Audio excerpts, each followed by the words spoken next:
Election day quickly approaching, and voters in South Bend will soon decide who they want to run their city.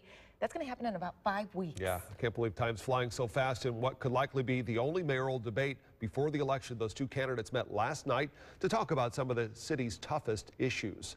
WSBT-22's Kristen Bean was at the live desk this morning. And Kristen, much of the questioning of these candidates came from the audience. Yeah, that's right. And people were able to submit questions before the debate. Lots of good topics came up, including the Smart Streets plan. Of course, Democratic incumbent Pete Buttigieg wants another term, but he's being challenged by Republican candidate Kelly Jones. One of Buttigieg's signature initiatives has been the Smart Streets project. The goal there has been to improve South Bend's downtown streets. Through the project, many roads in the city have been transitioned from one-way into two-way, and some of the major corridors have been revitalized. It's been a controversial project at times, and Jones has been critical of it.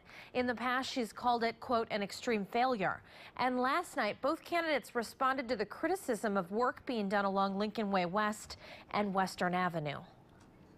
Never had an idea, I've never made a decision that pleased 100% of the people 100% of the time. But we decided that people, especially those living and working in the area around Lincoln Way or Western, had been waiting too long for significant infrastructure investment.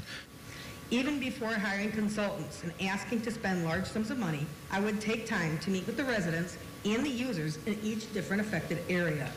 We should actively listen to the people most affected and take their personal needs, wants, and opinions into consideration. Now, Buttigieg said the improvements to those streets were designed by a committee of people who live and have businesses in that area. He said the goal was to make the area more walkable, bikeable, and livable. Jones, however, said she believes bike lanes on those roads are dangerous. The election, of course, Tuesday, November 2nd. And coming up at 6 this morning, what both candidates had to say about what's next for the vacant and abandoned homes in the city. At the live desk, Kristen Bean, WSBT 22 News. Kristen, thank you. Well, early voting is now underway in St. Joseph County. You can vote in the lobby of the County City Building in South Bend or at the Mishawaka County Services Annex Building. That's on Lincoln Way. Voting is open from 8 to 4:30 Monday through Friday and from 8 to 4 on Saturday. Early voting runs through noon on November 2nd. Now, this is a city election, so if you don't live in the city, there's a good chance you'll have nothing on the ballot and not be able to vote. Happening